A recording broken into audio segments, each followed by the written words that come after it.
Buenas tardes para todos. Desde el Centro de Asesoría Psicológica y Salud les damos la bienvenida al ciclo.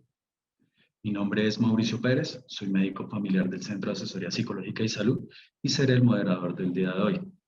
Nuestro espacio de diálogos para la salud en clave de formación integral tiene como objetivo favorecer reflexiones y acciones para los miembros de la comunidad educativa javeriana frente al cuidado de la salud desde una perspectiva de formación integral en el contexto educativo.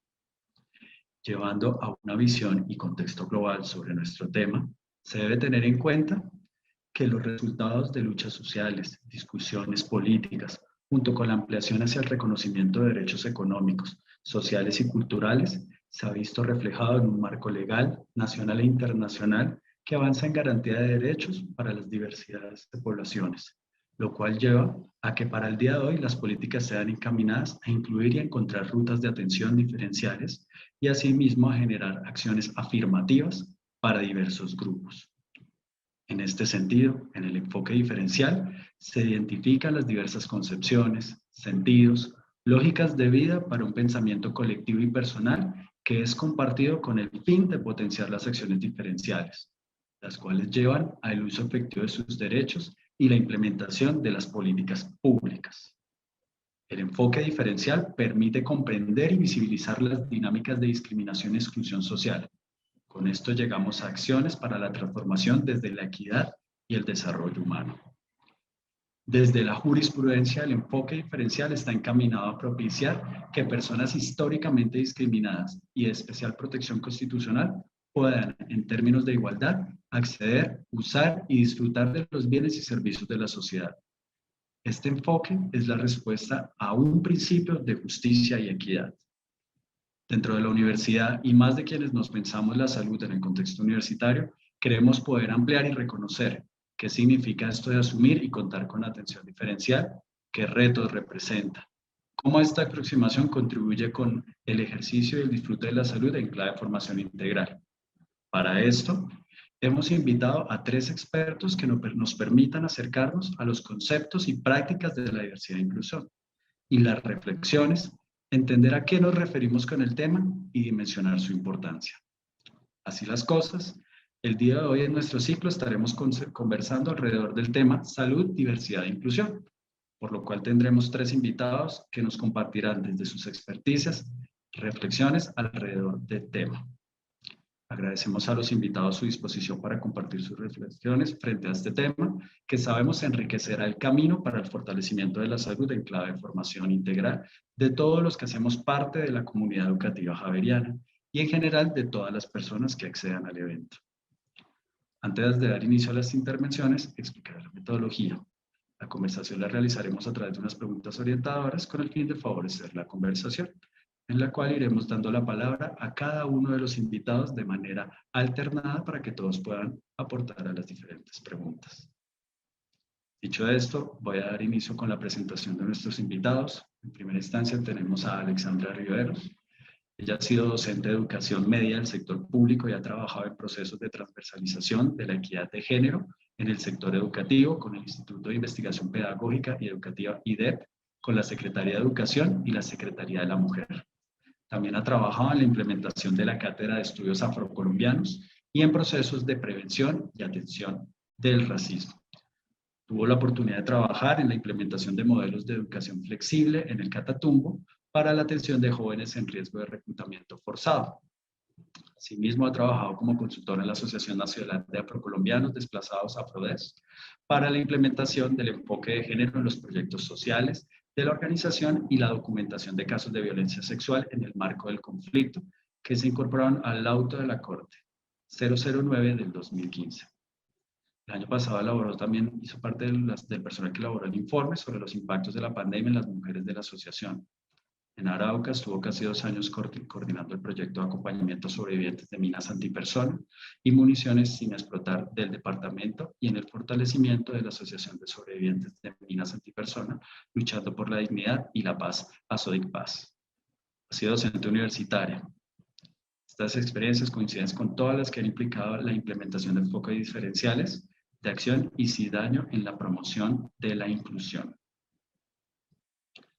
Continuamos con Giovanni Garzón Gil. quien es un profesional en Ciencias Económicas, contador y Administración de Empresas de la Universidad Militar Nueva Granada, especialista en Gerencia de Proyectos Educativos de la Universidad Cooperativa de Colombia y magíster en Educación de la Universidad Santo Tomás de Aquino, con amplia experiencia en el sector educativo y en proyectos relacionados con la educación inclusiva e intercultural, tanto a nivel local como a nivel nacional. Coautor de varios documentos relacionados, en donde se destaca la coautoría de los lineamientos Política de Educación Superior Inclusiva y el Índice de Inclusión para la Educación Superior, los cuales ha orientado de su cargo actual de coordinador del Grupo de Fortalecimiento Estratégico de las Instituciones de Educación Superior del Ministerio de Educación Nacional. Paralelo a ello, es maestro universitario. Nuestra tercera invitada es la doctora Diana Carolina Plazas Reina. Ella es psicóloga, magíster en Psicología Clínica y de Familia, con experiencia de intervención en las áreas de psicología clínica y psicosocial, investigación y docencia. Ha realizado su trabajo en temas de violencia intrafamiliar, duelos, estrés postraumático, consumos problemáticos, entre otras, en el sector público y privado. Actualmente ella coordina el programa de emociones y relaciones del Centro de Asesoría de Psicológica y Salud de la Pontificia Universidad Javeriana. De esta manera vamos a dar inicio al espacio de conversación con las preguntas. Muy bien, tenemos entonces nuestra primera pregunta y es: ¿por qué es importante pensar en la salud en clave de formación integral desde un enfoque diferencial en el contexto universitario de la Pontificia Universidad Javeriana? Doy paso a la doctora Alexandra Riveros para su intervención.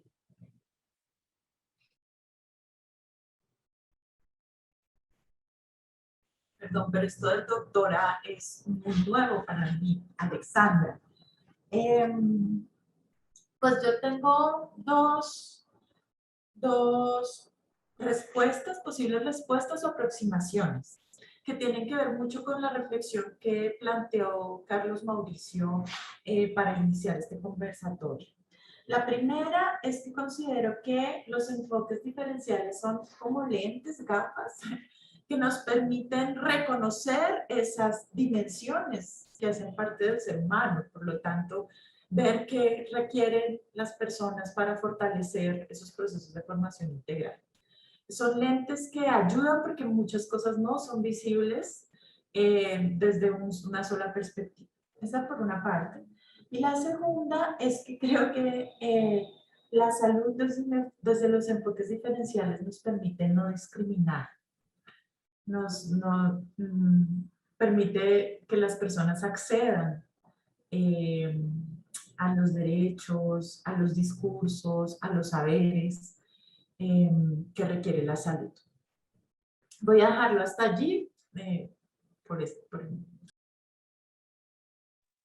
Muchas gracias, Alexandra, por la intervención. Entonces, de esta manera vamos a continuar con Giovanni Garzón. Gracias, Carlos Mauricio. Un caluroso saludo para ti, a mis demás invitadas en este espacio y particularmente a la Vicerrectoría del Medio Universitario por la invitación que se me ha hecho. Contestando la primera pregunta, yo creo que quiero primero centrarme en la categoría de formación integral que plantea la pregunta. Cada vez el sistema universitario colombiano es más consciente de la necesidad de la articulación disciplinar e interdisciplinar que necesitamos de cara a los resultados y los desafíos que enfrentan nuestros egresados. En tal sentido, la formación integral implica, entre otras cosas, reconocer ese trabajo interdisciplinar y en ese marco del trabajo interdisciplinar generar una cultura del cuidado, es decir, pensar la salud en clave del contexto universitario. Tal vez históricamente el cuidado ha estado asociado, Carlos Mauricio, a la necesidad de una formación disciplinar en el campo de la salud. Pero como sociedad cada vez más comprendemos, es una responsabilidad comunitaria de todos los que somos parte de un entorno, y esto toma mucho sentido en la formación integral, porque la Universidad Javeriana y en general social a la comunidad y a la ciudadanía colombiana. En tal sentido, entonces, Creo que es muy importante pensar la salud efectivamente en clave de formación de cara a generar esa cultura del cuidado y por el otro lado en constituir redes de apoyo. La necesidad de pensarse el cuidado en todas sus dimensiones hace parte de la vida de cualquier tipo de sujeto independientemente de su rol. Y en un momento determinado, un apoyo podría estar en el sujeto que está acompañándome en mi contexto universitario, académico, laboral, familiar, y por tanto, entre más actores de la sociedad formados estemos y más actores seamos conscientes del cuidado, generaríamos, por supuesto, un espacio más acorde hacia la salud en nuestro contexto universitario. No me quiero referir sobre el enfoque diferencial, un poco porque Alexandra ya lo retomó, pero creo que complementa muy bien mi intervención en términos de pensarnos desde la institucionalidad y de la responsabilidad disciplinar de todos los actores de cara al cuidado. Por ahora dejaría por allí Mauricio. Muchas gracias, Giovanni. Vamos a dar paso a Diana Plazas. Bueno, pues muchas gracias también por abrir este espacio de conversación. Creo que nos enriquece mucho para los retos que tenemos también como universidad. Desde la Vicerrectoría del Medio Universitario también, pues creo que es clave, digamos, pensarnos pues la salud, de un lado con lo que dice Giovanni de la formación integral. Creo que la universidad tiene una apuesta grande de promover precisamente, de un lado, las capacidades y los recursos de todas las personas que hacen parte de la comunidad educativa javeriana, como en términos de su agenciamiento, de su toma de decisiones en temas de salud, pero también de generar un contexto que promueva, digamos, esas capacidades, ¿no? Porque sabemos que no todo puede quedar en manos del individuo cuando se trata también de agenciar su salud, sino de garantizar unos mínimos también en el entorno que permitan, digamos, que eso se dé. Y creo que la universidad allí es clave en promover, digamos, la salud y el desarrollo integral de todas las dimensiones del individuo. Entonces, creo que lo primero es que por esa apuesta que tiene la universidad, es necesario sí o sí pensarlo, digamos, desde el enfoque diferencial, ¿no? Como desde reconocer esas diversidades y esos retos que se tienen al promover también esas condiciones en el entorno y en los individuos que, por supuesto, pues somos diversos. Y creo también allí que en línea con lo que dice Giovanni, en una noción de salud que no es tampoco una salud individual, sino una salud también colectiva. Lo segundo que quisiera decir allí es que la universidad también tiene una apuesta de diversidad, ¿no? La universidad cree en la multiculturalidad, en las poblaciones, una universidad que está abierta y en conexión también con el mundo. Y yo diría que, pues si bien no podemos hablar nunca de que hay poblaciones homogéneas, pues es una cosa pues que creo que no tiene lugar en ningún espacio ni en ningún contexto, pero creo que cada vez más la Universidad Javeriana recientemente se ha abierto también a la diversidad poblacional, ¿no? Una universidad de intercambios, de regiones, de abrirse también como a distintas personas, nacionalidades. Y en ese sentido, al ser multicultural y al querer reconocer la diversidad, pues el enfoque diferencial tiene que atravesar también esas apuestas, ¿no? No podemos como abrir la puerta para que convivamos acá como si fuéramos un universo y no reconocer que la diversidad tiene que ser atendida, legitimada y correspondida como en sus necesidades. Y lo último que diría también es que la universidad no puede desconectarse del macrocontexto en el que estamos, ¿no? Tenemos unos lineamientos, por eso estamos aquí conversando también con el Ministerio de Educación, ¿no? Hay unos lineamientos nacionales, distritales, también marco de derechos humanos, que nos muestra que necesitamos para el acceso a la salud garantizar, digamos, los derechos de las diferentes colectividades, ¿no? Por eso necesitamos entender qué pasa con las víctimas del conflicto, qué pasa con las distintas necesidades del ciclo vital, qué pasa con las personas con capacidades diversas, sí, como que necesitamos también, y es una exigencia además constitucional reconocerlo, entonces creo que por esas tres razones pensaría que, bueno, sí o sí estamos llamados a hacernos esta pregunta Y más que hacernos la pregunta, a tratar de entrar en la lógica de acciones afirmativas que garanticen el enfoque diferencial en el acceso a la salud en la comunidad universitaria. Muchísimas gracias, Diana, muchas gracias a todos, en verdad, de gran importancia tener este enfoque para poder dar esa visión holística para todo el manejo. Entonces, dicho esto, pasamos a la siguiente pregunta, que es ¿cuáles son las implicaciones que debe pensarnos desde una perspectiva diferencial en el contexto universitario? Voy a dar paso a Giovanni Garzón para que iniciemos con esta respuesta. Gracias, Carlos Mauricio. Esta es una pregunta muy interesante y la quiero poner en términos legales en primera instancia antes de enfocarme en el contexto universitario. Colombia es un país que ha ido consolidando el reconocimiento a la diversidad desde un hito histórico en el año 1991. La Constitución Política Colombiana recoge en ese momento unas luchas ancestrales y de distintos grupos poblacionales que permitió que el Estado reconociera a todos como ciudadanos en el marco de la diversidad que esto implica.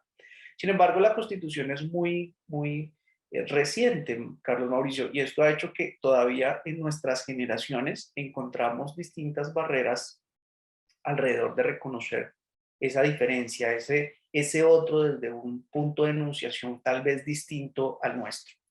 Entonces, tenemos que seguir trabajando. Hago alusión a la Constitución Política como un elemento histórico actual, pero también muy cercano a nuestra realidad, que hace que todavía tenemos que seguir trabajando por reconocer la diversidad. Y creo que es una de las implicaciones, ahora sí contestando tu pregunta, de la cual tenemos que hacer un poco más de reflexión social y, por supuesto, en el contexto universitario. Aceptar la diferencia en las instituciones todavía nos cuesta un poco.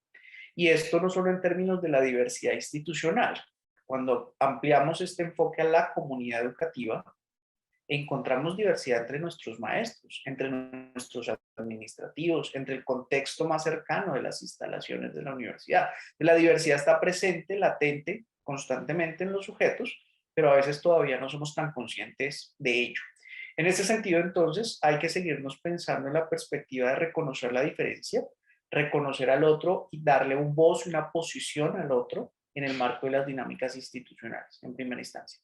Segundo, en el marco de los procesos de reivindicación de derechos, hemos encontrado, Carlos Mauricio, que uno de los elementos más sustanciales que se dan para poder favorecer la participación efectiva es la actitud.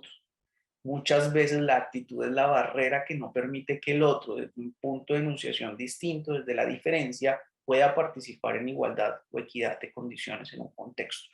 En ese sentido, otro elemento en el que creo que debemos pensarnos, que es una implicación importante, es cambiar la actitud de los sujetos, de los actores y de las funciones que cumplen de cara a ser más abiertos a la diversidad. Creo que otro elemento importante que implica pensarnos en esta perspectiva diferencial es poder poner el tema con naturalidad.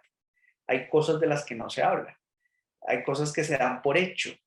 Y creo que en la comunicación, en el lenguaje, también tenemos un alto nivel de oportunidad para pensarnos en esta perspectiva. Y por último, creo que nosotros, ya pensando en la lógica de comunidad, tenemos que fortalecer estrategias de permanencia, no solo para los estudiantes, también para los administrativos y para los docentes, y lo que esto implica dependiendo de la función que cumplimos en las instituciones.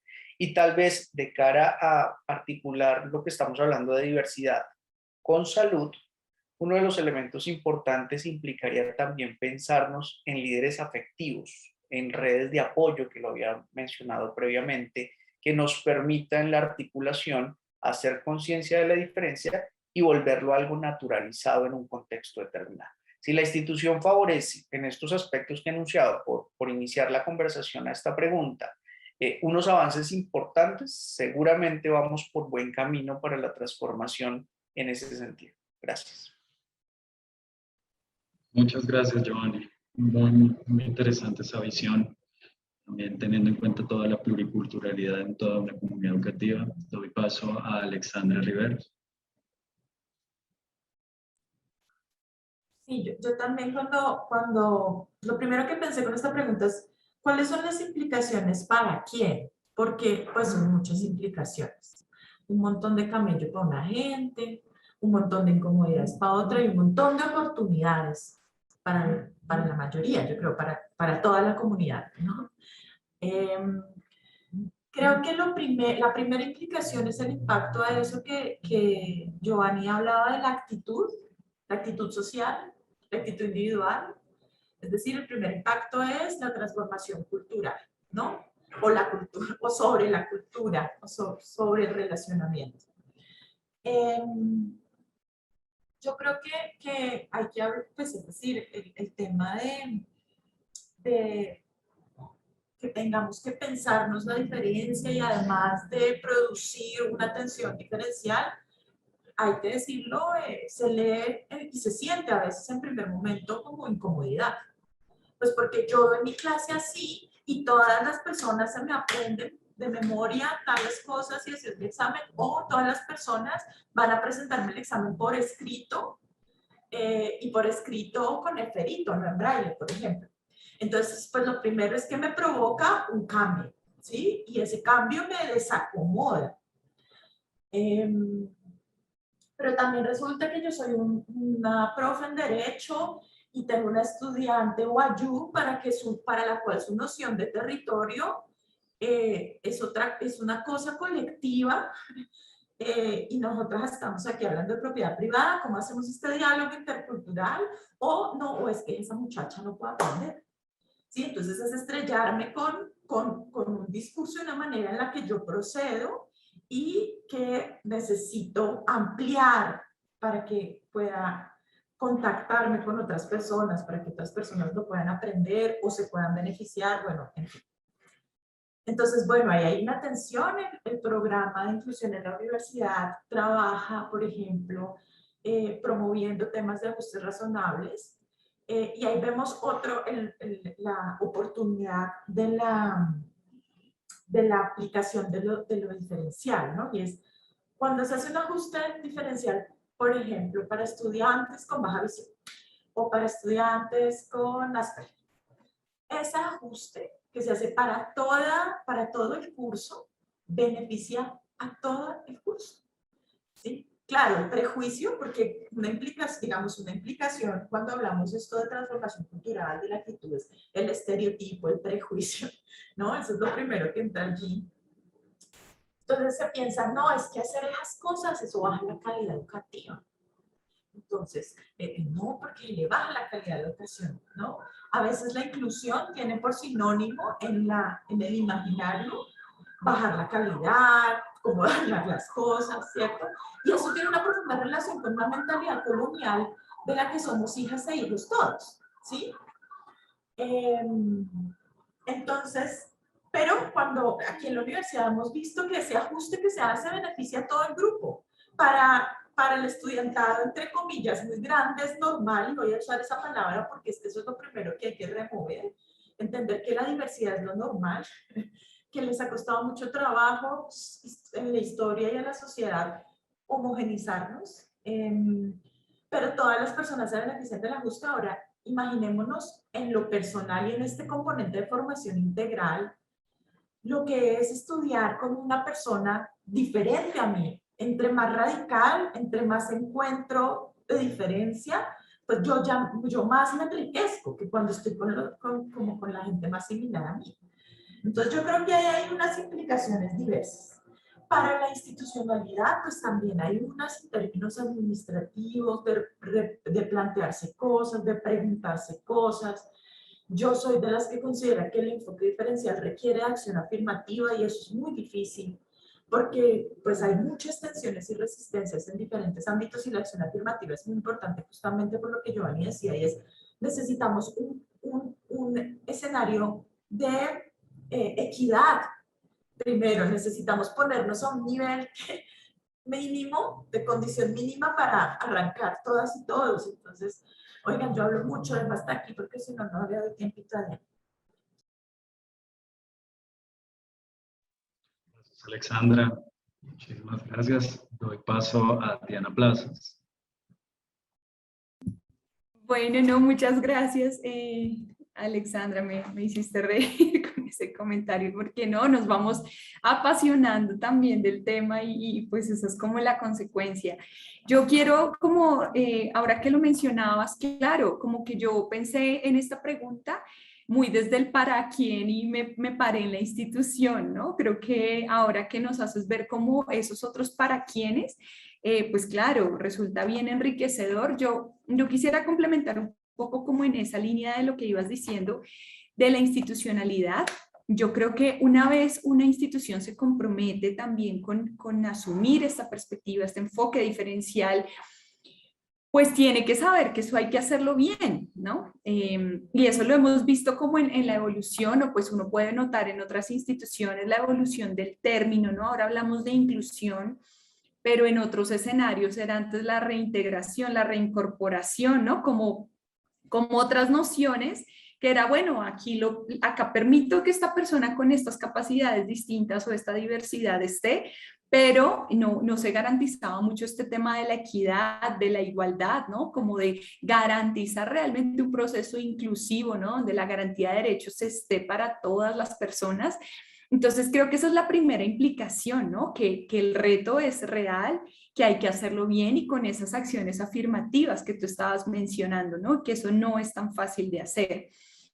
Me parece que vale la pena mencionarlo, aunque estamos hablando de enfoque diferencial. Otra implicación es que esto tiene que ir ya de la mano con la interseccionalidad, ¿no? O sea, con esta manera de entender que confluyen varios factores en la manera en la que una persona experimenta la vida, ¿no? En que no solo entonces tengo que pensar ahora, y como lo dices, a veces nos genera incomodidad decir, pero ¿por qué ahora tengo que pensar un servicio en salud para orientaciones sexuales diversas? Bueno, sí, pero además tendrías que pensarlo para entonces mujeres también migrantes con orientaciones sexuales diversas, y qué pasa también si allí hay otro tema de discapacidad en esas mismas mujeres, ¿no? Y eso hay que contemplarlo, y creo que ya la discusión tampoco nos deja como solo fragmentar por grupos poblacionales, sino que hay que entender también que eso es mucho más complejo de lo que pensamos y que finalmente son construcciones identitarias que tenemos que reconocer. Entonces, hay que también poderlo pensar desde ahí, y pues por eso es que el reto a veces, como dices, suena como lejano, como ¿por qué me tendría yo que meter como con todas estas complejidades? Pero pues finalmente es lo complejo de lo humano, ¿no? Reconocernos en esos tejidos mixtos y complejos que nos habitan.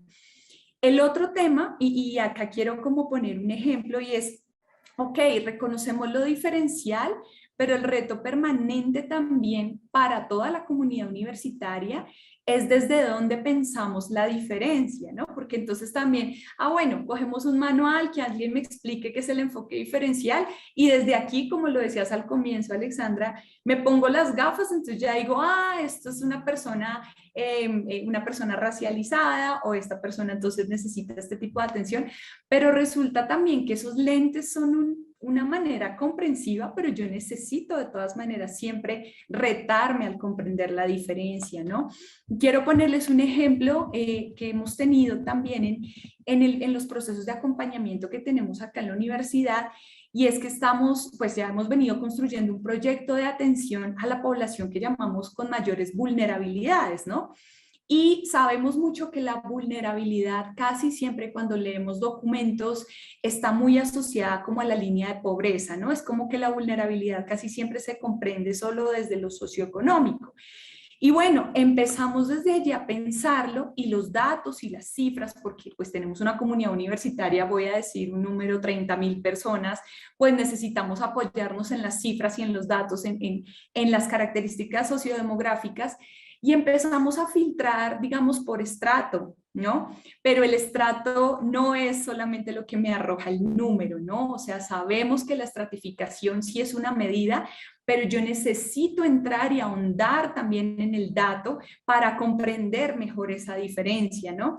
allí hemos también reconocido que entonces la vulnerabilidad necesitamos darle alcance psicosocial, ¿no? Porque también se construye desde allí, desde las relaciones, desde los vínculos, desde las redes de apoyo, desde la historia del desarrollo de cada persona. Entonces hay como un montón de variables que creo que, claro, suena muy retador y lo ha sido, por ejemplo, con esto que les digo para nosotros, porque estamos en la pregunta de cómo comprendemos la vulnerabilidad, si queremos, en el contexto de la Pontificia Universidad Javeriana, que no es la misma vulnerabilidad de pensar la población en Montes de María, que no es lo mismo pensar la vulnerabilidad en Soacha, ¿sí? Entonces, eso también requiere, no es solo como adaptar manuales y que venga aquí el lineamiento y lo adapto, sino requiere todo el tiempo esa sensibilidad, esa capacidad de flexibilizar los modelos desde los cuales pensamos la diferencia, porque creo que no es solo como categorizar a las personas, que a veces podemos pensar en eso,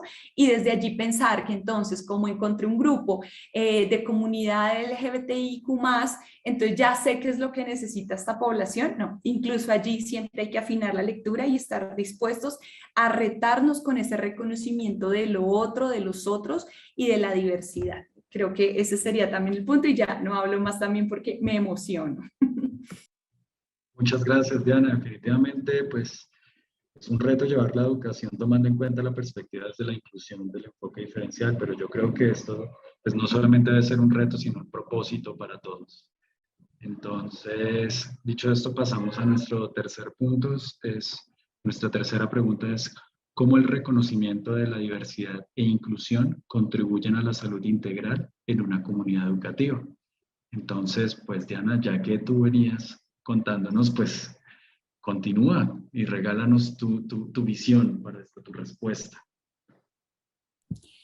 Bueno, no, creo que esta pregunta a mí me llena también como de mucha esperanza, es decir, cómo reconocer esta diversidad e inclusión contribuye a la salud integral, pues partiría también del concepto de salud, ¿no? Como que la salud integra, pues esto que nos han separado toda la vida, que es lo físico y lo mental, pero que afortunadamente ya nos damos cuenta que no, que esto está construido conjuntamente, que somos todo un tejido vivo.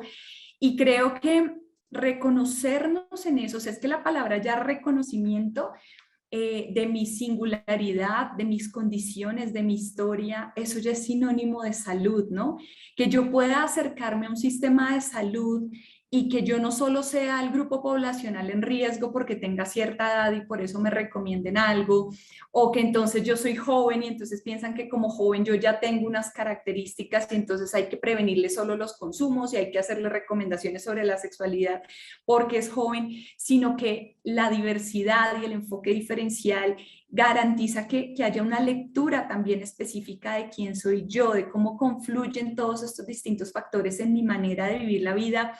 Eso garantiza salud desde la atención, ¿no? Eso garantiza la salud integral, eso garantiza que yo pueda ser singular, desarrollarme, vincular mis capacidades. Creo que la universidad tiene una apuesta muy grande con la Vicerrectoría del Medio porque tiene distintos centros también para que yo me pueda desarrollar integralmente, ¿no? No es como, no sé, bueno, en el colegio que estudiaba yo, pues podía ser porrista o solo podía hacer eso o meterme al grupo de teatro y no había más posibilidades. Acá hay una diversidad también para que cada quien se reconozca con lo que necesita y con lo que requiere. Entonces, ¿cómo contribuye? Creo que precisamente en eso, en que las personas puedan también encontrar bienestar. El enfoque diferencial nos ayuda y la perspectiva inclusiva también a disminuir las inequidades, a que las personas no tengan tantas barreras de acceso para un servicio a la salud, para que yo no tenga miedo de preguntar, de acercarme, para que me sienta incluida en lo que leo, ¿no? En la campaña comunicativa, me sienta identificada. Creo que eso también ayuda a que se valore mi dignidad y mi única manera de ser y estar en el mundo. Allí creo que una comunidad también que se piense esto y un poco también la salud integral también es la salud de la comunidad, ¿no? Entonces no solo ahora pensémonos en cómo se benefician los individuos, sino las colectividades, y es que podamos entonces entre todos convivir porque reconocemos la diferencia, la diversidad, ¿no? ahí hay unos retos y es que nos podamos ampliar a nuevos lenguajes, ¿no?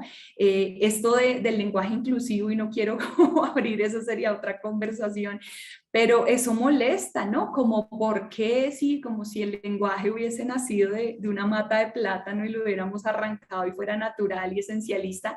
No, nos tenemos que transformar y el movimiento es vida y eso es lo que está pasando con esta necesidad también de incorporar estas nuevas maneras. Entonces, nos implica movimiento, nos implica asumir lo desconocido, nos implica tener protocolos, sí, para que nos orienten la atención a distintas personas, nos implica hacernos preguntas incómodas, lo que decía ahorita Alexandra, replantearnos prácticas en el aula que favorezcan también pues como la manera de aprender, los procesos de aprendizaje de las distintas personas, convivir con eso desconocido, cuestionar nuestros juicios, ¿no? Entonces creo que en últimas todo esto contribuye a que una comunidad universitaria pueda experimentar el bienestar, la salud y podamos entonces también estar atentos a quienes necesitan atenciones particulares porque las reconocemos, porque los legitimamos y podamos ofrecerles oportunamente alternativas también para cuidar de sí mismos y pues ahí sí prevenir,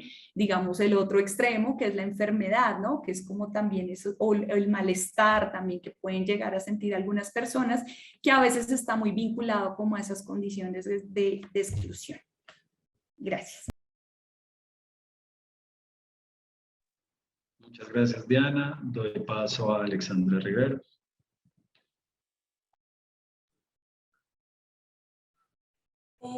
Yo creo que reconocer la diversidad incluso transformó el concepto de salud.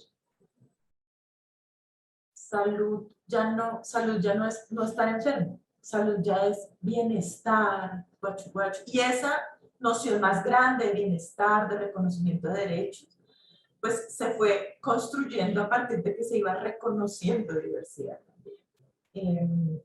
Creo que reconocer diversidad es un proceso, además no es como, ay, la reconocemos y llegamos, que permite no discriminar y por lo tanto no traumatizar gente. Perdón lo simplista, pero eso ya ayuda un montón, ¿sí?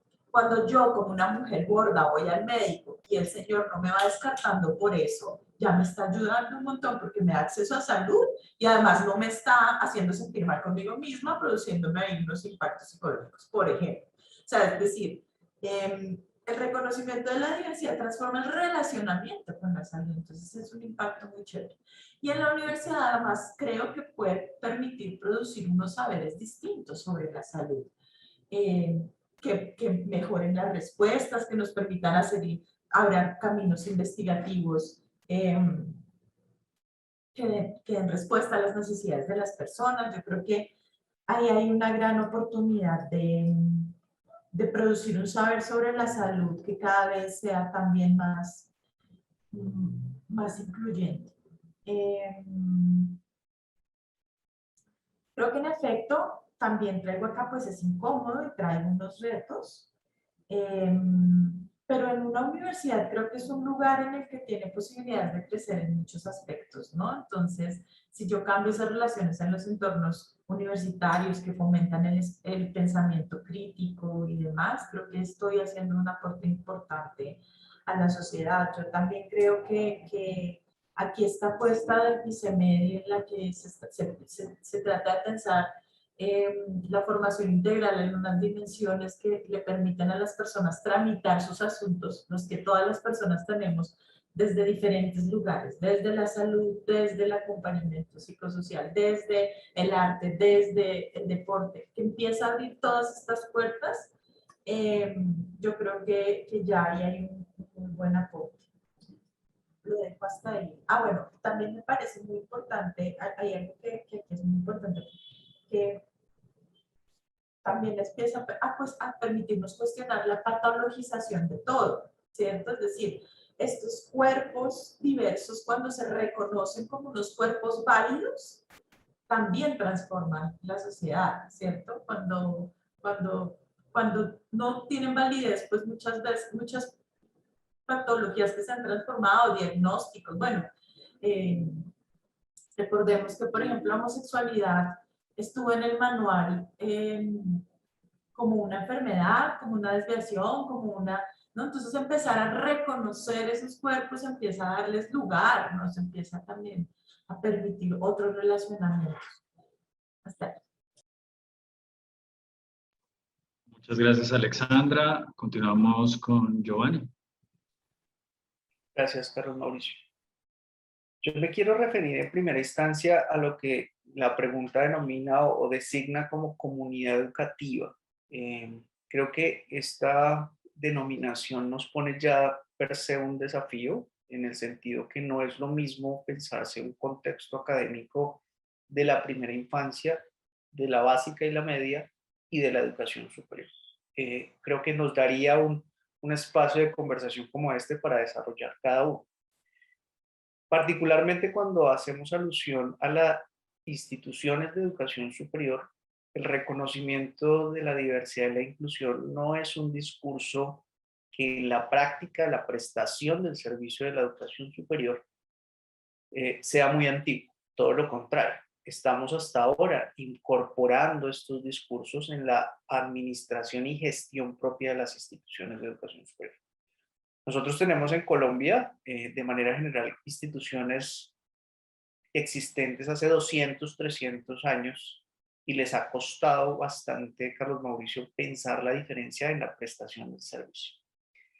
¿Por qué? Porque estamos acostumbrados a una metodología de enseñanza muy tradicional, porque las cosas se hacen así porque sí, porque esto siempre nos ha funcionado. Pero los últimos desarrollos de la humanidad nos ha puesto en un contexto bastante complejo. Hay una brecha generacional importante entre nuestros maestros administrativos y nuestros estudiantes.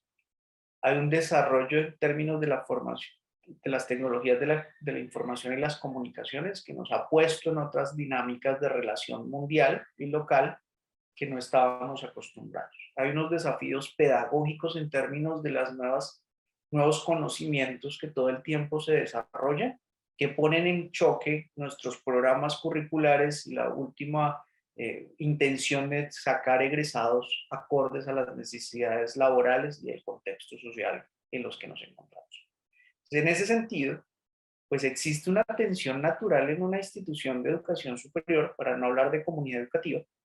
En una institución de educación superior es natural que exista una tensión cuando la diferencia, la diversidad, empieza a buscar un lugar de enunciación en su contexto. Entonces, ¿cómo favorecer entonces que esa tensión se pueda regular, se pueda controlar y, como decía la pregunta, Carlos Mauricio, la salud integral de la comunidad esté mejor? Pues lo que hay que hacer es reconocer, como hablábamos en las preguntas anteriores, la diferencia como una categoría inherente del ser humano, que no la podemos cambiar. Si las instituciones empiezan a hacer transformaciones en términos de su cultura organizacional alrededor de la prestación del servicio público que prestan, tenemos una posibilidad de generar un entorno más amigable para todos, lo cual no es fácil. Pedirle a un maestro que cambie sus enfoques tradicionales de enseñanza-aprendizaje nos cuesta. Pensar que en la administración se tomen decisiones de otras formas, políticas más abiertas, nos cuesta. Pensar que el aula de clase y el dinamismo entre los estudiantes se dé de distintas formas hoy en la realidad que vivimos, nos cuesta. Pero tenemos que seguir trabajando. Creo que la salud integral de la comunidad se favorece si efectivamente hacemos conciencia de la diversidad como un elemento característico del ser humano, inherente al ser humano, pero que efectivamente ha estado llegando paulatinamente a nuestros contextos, y entre más seamos amplios en esa posibilidad de prestar el servicio público desde distintas perspectivas, será mucho mejor para todos. Ahora bien, esto implica unas decisiones estructurales. Tenemos que pensarnos otras formas de enseñar, otras formas de investigar, otras formas de llegar a la extensión, a prestar servicios. Y esto implica una transformación estructural de las políticas institucionales. En Colombia tenemos un trabajo desarrollado colectivamente, que se llama el documento que enunciabas al principio en la presentación, Lineamientos Política de Educación Superior Inclusiva. Este documento es un insumo importante, considero yo, para que las instituciones se piensen en esa transformación estructural. No es la última palabra, pero sí por lo menos plantea acciones afirmativas en términos de equidad, en términos de perspectiva intercultural, en términos de poder reconocer la diversidad como una característica inherente no de los estudiantes, sino todos los actores que hacen parte de las instituciones. Esta política tiene, y lo traigo a colación en términos de esa apuesta de salud integral, 5 grandes desafíos. El primero de ellos tiene que ver con los procesos académicos y cómo desde allí podemos reconocer el rol del maestro, del estudiante y las dinámicas de relación que hoy tenemos, que hacen que las instituciones se tienen que pensar y transformar de acuerdo a la realidad de nuestro siglo XXI y de lo que vendrá, porque seguramente las transformaciones continuarán. Entonces, allí hay una acción afirmativa importante que nos permita permear los procesos académicos desde una lógica de enunciación que reconozca la diversidad. Otro desafío de la política son los docentes. Un poco Alexandra en alguna intervención anterior hacía alusión al proceso de aprendizaje y enseñanza que puede ser en unos escenarios demasiado tradicional o que no reconozca otras cosmovisiones sobre un mismo concepto. Entonces el maestro sigue siendo un actor fundamental para poder reconocer la diversidad y la inclusión en un contexto universitario. Formarlos, orientarlos, no solo en términos del discurso y la perspectiva de la diversidad, sino también en términos prácticos de cómo modificar sus metodologías y didácticas, son una estrategia importante para poder reconocer y favorecer que efectivamente el entorno no sea tensionante para el maestro y para los estudiantes, sino a todo lo contrario, desde la diversidad, construir escenarios enriquecidos para el aprendizaje y la enseñanza. Un tercer desafío relacionado con la investigación, la innovación y la creación artística y cultural.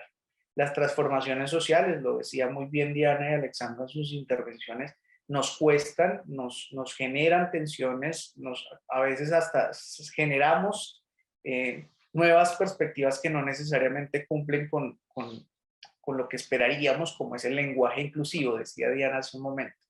Creo que la investigación, la innovación y la creación artística tienen que ser una base fundamental en una institución de educación superior para generar este entorno adecuado o entorno en términos de una salud adecuada para la comunidad educativa.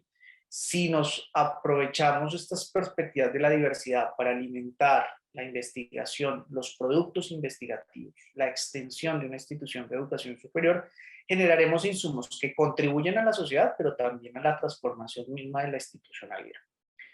Un cuarto desafío tiene que ver con los procesos administrativos y financieros. La diversidad muchas veces se asocia en términos administrativos y de gestión con un costo adicional.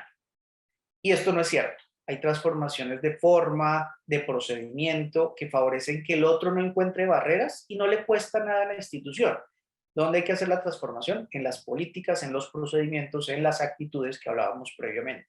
Entonces, en este desafío, hacer conciencia en los mandos medios y superiores de la necesidad de estar actualizando nuestras normativas, nuestros estatutos, nuestros reglamentos en perspectiva de comprender cada vez más la diversidad, redundará seguramente en un espacio de salud más adecuado para todos. Y un último desafío que recoge un poco los anteriores tiene que ver con las políticas institucionales. Y estas pues se materializan en el día a día cuando logramos cerrar esas brechas entre unos y otros porque la normativa no lo permite. En una institución de educación superior esto toma mucha relevancia hoy porque además, Carlos Mauricio, hoy tenemos en esta perspectiva de diversidad un elemento adicional que no había enunciado antes, y es que hoy en la política colombiana se reconoce la diversidad institucional en educación superior, que fue un esfuerzo y un trabajo colaborativo de todo el sector, que hoy en términos de los procesos formales de registro calificado, renovaciones de registro, procesos de acreditación de programas, acreditación institucional y acreditación multicampus, una categoría que se quedó enunciada en la nueva normativa que se ha emitido es la diversidad institucional. Entonces, pensar la diversidad no solo desde el orden humano, sino en el orden institucional, hacen que, por ejemplo, la Universidad Javeriana, ya poniéndolo en concreto, pueda pensarse cuál es su diversidad, cuál es su identidad, y desde allí cómo se transforman las políticas de cara a consolidar un espacio de salud adecuado para todos. Entonces creo que allí tenemos elementos importantes. Es un trabajo de comunidad, indiscutiblemente, pero que si podemos ir abordando las políticas, las acciones y las actitudes de los actores que hacen parte de nuestro espacio universitario, seguramente esto redundará en una mejor salud para todos. Gracias. Muchas gracias, Giovanni, Alexandra, Diana. Definitivamente la diversidad e inclusión no puede tener barreras. Yo creo que es una invitación a no encasillar y a transformar y a continuar construyendo, mejor dicho, ilimitadamente. Bueno, entonces continuamos con nuestra cuarta pregunta, que pues, se compone de otras también. Es cómo reconocer a estas poblaciones en el contexto universitario, cómo hacer más accesible el acceso a los servicios, cómo limitar las barreras de acceso. Para esta respuesta vamos a iniciar con Alexandra.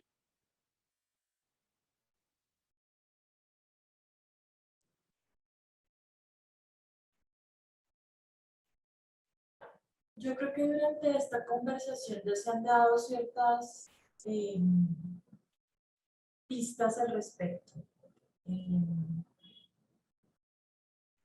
¿Cómo reconocer a estas poblaciones? Pues es que estas poblaciones somos este país, ¿no? Es decir, cuando nos situamos a pensar qué es lo pluriétnico y multicultural,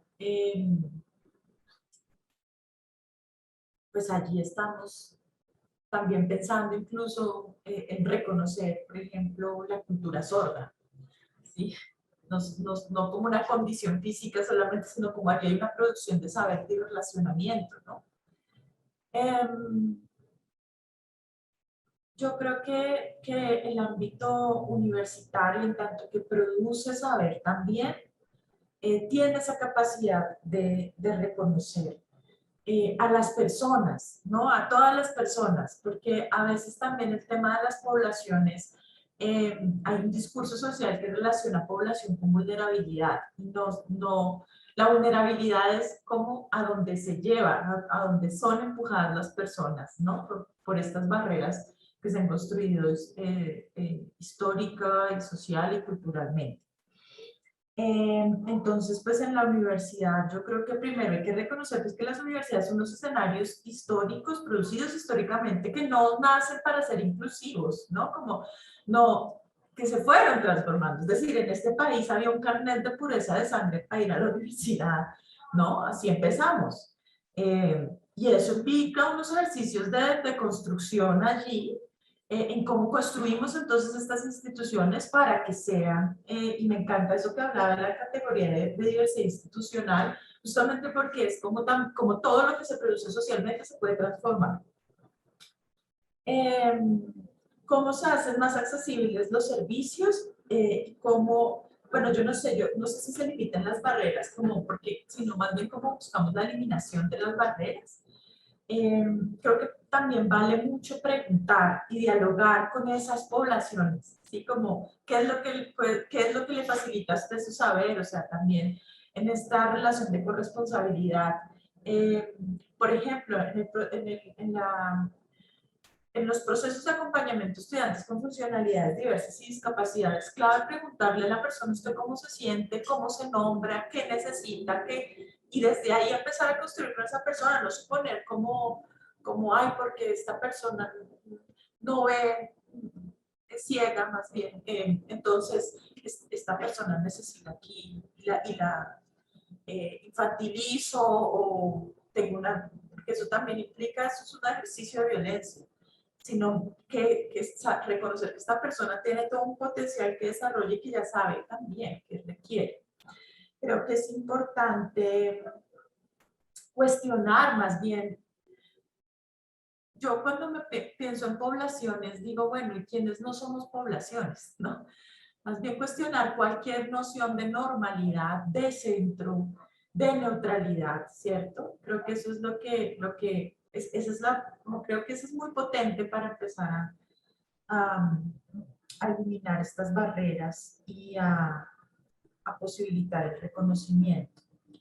Yo creo que en la universidad en estos momentos yo estoy muy a la expectativa porque hay unos llamados no solo desde la política pública, sino también desde estos documentos y discursos que le son muy importantes a la universidad, como el Pacto Educativo Global, en el que el Papa hace un llamado especial como a quienes se presta el servicio educativo, qué estamos haciendo con este servicio educativo, cómo necesitamos transformarlo porque esto está inconvivible, ¿no? Entonces, creo que yo estoy muy a la expectativa porque veo que la universidad está, adhiere a este pacto y como ver cuáles son las oportunidades que nos da. Yo creo que si hay cambios que no implican costos, estoy de acuerdo, muchísimos. Digamos que la mayor barrera es el estereotipo y el prejuicio. Esa es como la más grande. Cuando ahí se modifican, aquí se hacen cosas maravillosas. También creo que es muy importante decir acá que hay que reconocer, al menos que en mi pequeña trayectoria en la Universidad Javeriana, la mayoría de profes se han dispuesto al ajuste y lo hacen y entonces construyen una nueva metodología, construyen un recurso y eso es muy importante. Es decir, la gente también es chévere, ¿cierto? Y además la capacidad de innovación pedagógica es bien importante. ¿Cómo reconocemos eso? Lo socializamos, lo difundimos, creo que eso es una cosa clave, ¿sí? Como la experiencia de un curso por un estudiante, empezamos a documentarla, sistematizarla para compartirla y que se vuelva un voz populi. Aquí la gente también, la universidad también ha producido cosas en el ámbito cultural para la expresión, en el Centro de Gestión Cultural, por ejemplo. Tienen allí como, y unas inquietudes y unas experiencias de trabajo con diversidad funcional, por ejemplo, que creo que son muy, muy interesantes de reconocer, de evaluar, de potenciar. Porque también creo que hay que partir de lo que ya, de lo ganado, ¿no? No solamente de lo que nos hace falta por recurrir, sino de lo ganado. Esas serán como las apreciaciones que podría dar ahorita. Alexandra, muchísimas gracias. Doy paso a Diana Plazas. Bueno, pues ahora un poco como, ya que Alexandra nos ha dado también como este contexto, yo quisiera como referirme también específicamente a cómo reconocer estas poblaciones ya desde el campo en el que estoy, digamos, de tiempo completo, que es el de la salud, desde también mi rol que tengo pues en el Centro de Asesoría Psicológica y Salud, y creo que lo primero es que para poder reconocer a las poblaciones, estoy de acuerdo también que todos somos poblaciones. De hecho, hace unos días teníamos una discusión de si poníamos o no un texto que decía grupos históricamente vulnerados, y entonces era como no, porque entonces eso deja por fuera, y yo como, bueno, que yo sea blanca, mujer con ciertos privilegios, pues igual la categoría mujer ya es problemática, ¿no? O sea, ya estoy incluida también en unas historias. Blanca no es tampoco. Tampoco tan blanca. Entonces, claro, como que tenemos esa noción de que enfoque diferencial es como una población vulnerable, como lo decía Alexandra, y yo creo que ahí hay una labor de podernos reconocer allí, que todos estamos y todas estamos incluidas en eso. Entonces, para eso la comprensión de salud también debe ser amplia, o sea, la comprensión de salud debe ser desde los saberes, desde la interdisciplinariedad, ¿no? Quiero poner ahí como un par de ejemplos que nos muestra también, estos son particulares un poco del aterrizaje del enfoque diferencial en la salud.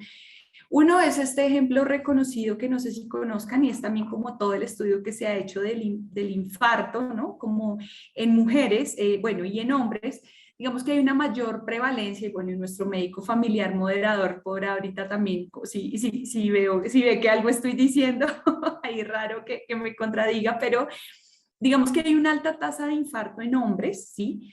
Pero la mayor tasa de letalidad descubrieron que se daba en mujeres, ¿no? Y esto, pues entre muchas explicaciones, ha tenido que ver también con que los estudios que se hicieron para comprender todo el tema del infarto siempre se hacían en hombres, ¿no? Pues de hecho nuestra modernidad y nuestra tradición moderna siempre ha tenido como categoría central el hombre, y no me refiero como al absoluto, sino al hombre también varón, heterosexual, masculino, y eso tuvo unas implicaciones en el reconocimiento de esta enfermedad y en la sintomatología en mujeres, que era distinta, ¿no? Como que hubiese podido prevenirse la prevalencia de ciertos, pues, síndromes o este tema de infarto en mujeres si también en los estudios experimentales, en todo el proceso investigativo, se hubiese tenido también, pues como medida también universal a las mujeres y a mujeres de distintas edades, razas y demás, y culturas, porque eso es una cosa problemática. Eso, por ejemplo, como una implicación de cómo reconocer las necesidades también de las poblaciones que tenemos. Otro ejemplo que quiero dar en el tema de la salud mental es que también hemos visto las prevalencias de los diagnósticos, ¿no? Como que, por ejemplo, entonces vemos que las mujeres tienen mayor tendencia a la depresión, a la ansiedad, y eso no necesariamente está atravesado solo por la categoría biológica, ¿no? Porque entonces las mujeres tenemos más o menos serotonina, dopamina, sino que eso está relacionado también con una comprensión amplia de salud, donde tenemos que considerar los roles de género, en qué se ocupan las mujeres, esas mujeres que tienen depresión, cómo están en relación en sus cargas de cuidado, en sus proyectos personales, es decir, eso tiene unas implicaciones también en la salud mental, y tampoco es gratuito, por ejemplo, que el mayor índice de suicidio se dé en hombres, ¿no? Y eso no es solo porque biológicamente los hombres tengan X o Y sustancia desbalanceada. La salud no solo está en el cuerpo y en la sustancia, sino está también en las prácticas socioculturales, ¿no?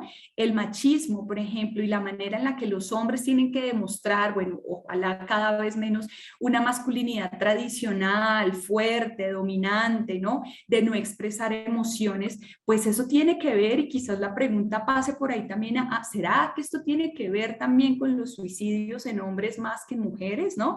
Entonces creo que la pregunta viene allí también a ¿cómo limitar, cómo quitar esas barreras de acceso? Pues creo que primero con nuestras barreras de pensar la salud desde una sola disciplina o desde una sola dimensión. Necesitamos ampliar la comprensión para hacer unas lecturas de realidad de los jóvenes. Entonces, como son jóvenes, a todos hay que darles métodos anticonceptivos porque no se cuidan, ¿no? Este tema tan problemático, y Giovanni, que está en el Ministerio de Educación, sabrá, pues este tema en los colegios de embarazo adolescente, ¿no? Como esa categoría que ha centrado a chicas, a jóvenes en cierta edad, y que pareciera que el problema es como de ellas, sin reconocer que eso es un problema quizás de salud pública, pero desde dónde lo comprendemos y cuáles son los actores allí implicados. Entonces creo que ahí hay unas preguntas clave que tenemos que hacernos siempre cuando ofertemos o cuando pongamos servicios también a la disposición de las poblaciones. Necesitamos ser específicos, necesitamos reconocer necesidades.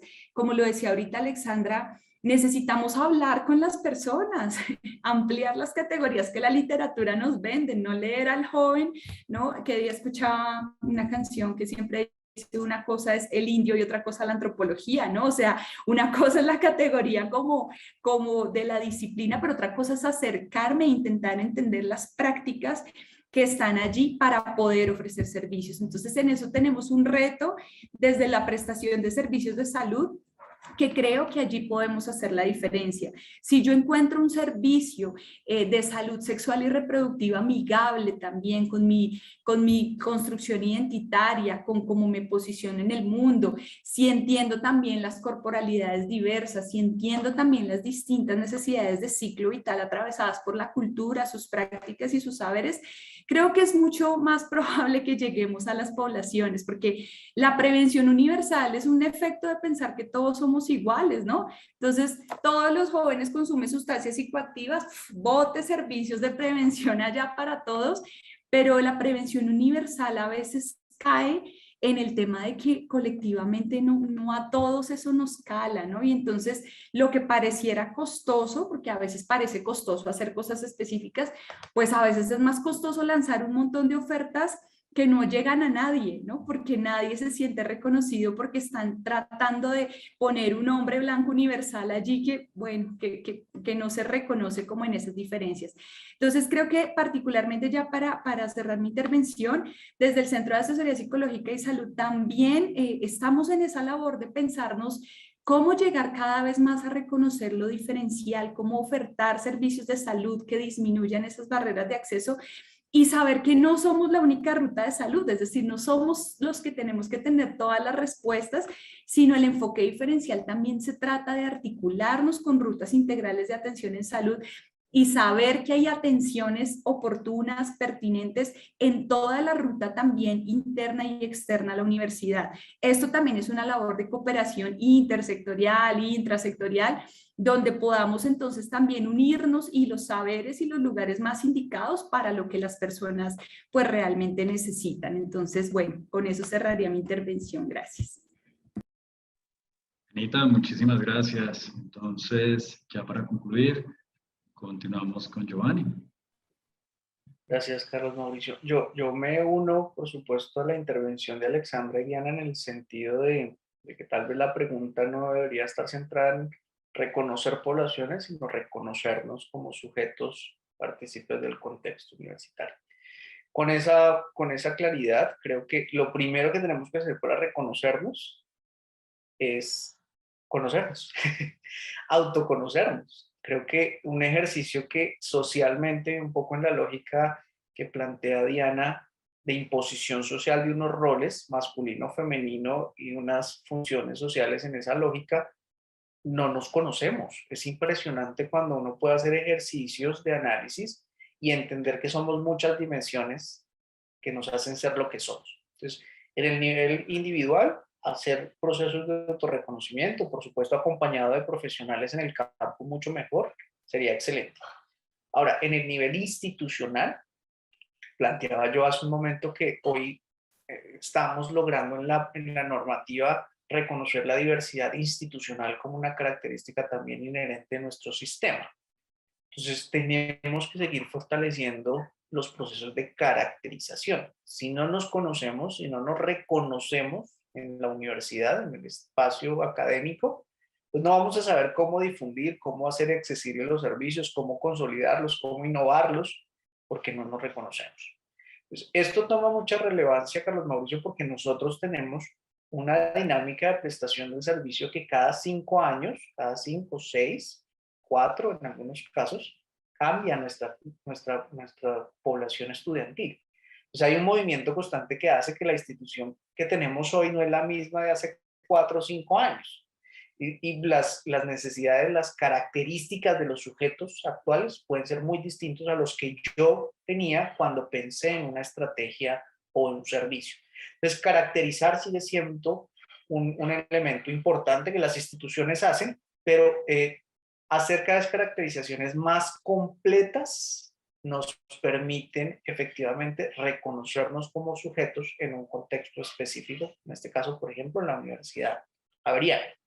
Ahora, ¿qué hay que hacer después de reconocernos?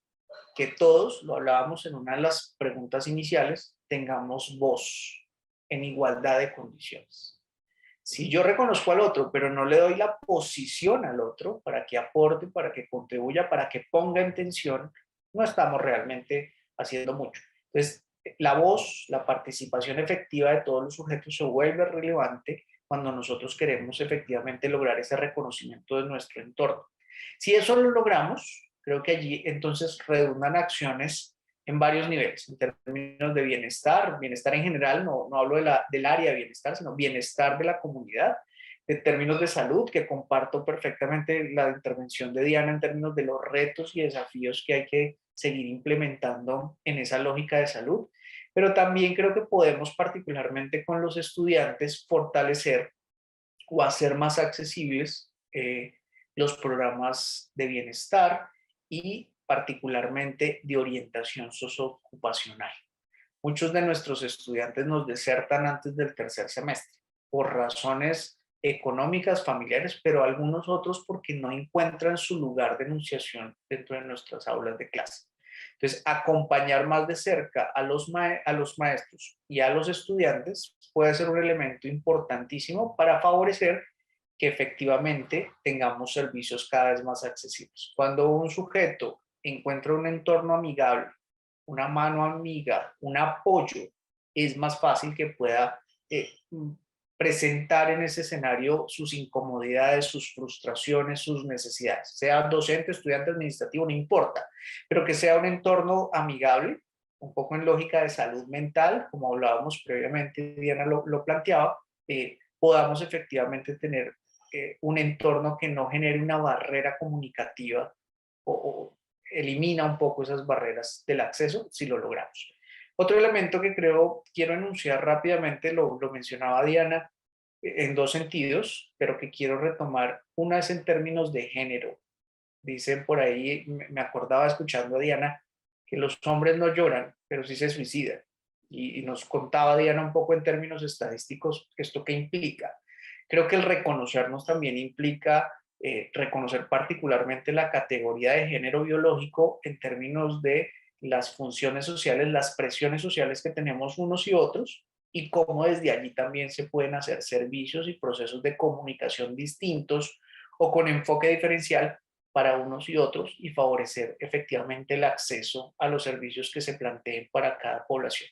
Y finalmente, ampliando un poco también un aporte importante de Diana, creo que un ejercicio que hay que hacer es la articulación dentro de las instancias de la institucionalidad con otros sectores y particularmente con las familias, que se ha vuelto una figura ahora habitual en las instituciones de educación superior, más cuando en los últimos años ya tenemos estudiantes a partir de los 14 años, ya nos están llegando jóvenes, pero también niños a las instituciones educativas.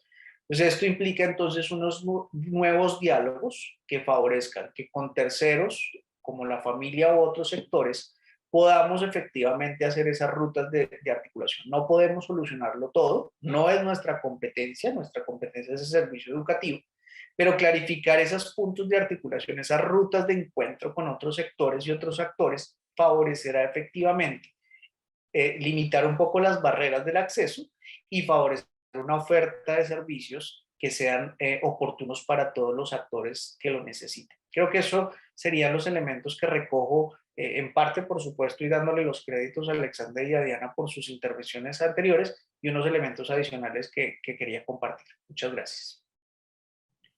Giovanni, muchas gracias. En definitiva, esta conversación aterrizó conceptos claves para comprender el enfoque diferencial, su importancia y rol para los servicios ofertados, el conocimiento de la comunidad y el autoconocimiento. Entonces, muy bien, pues agradecemos a los invitados por estas reflexiones que nos ofrecieron el día de hoy en este encuentro.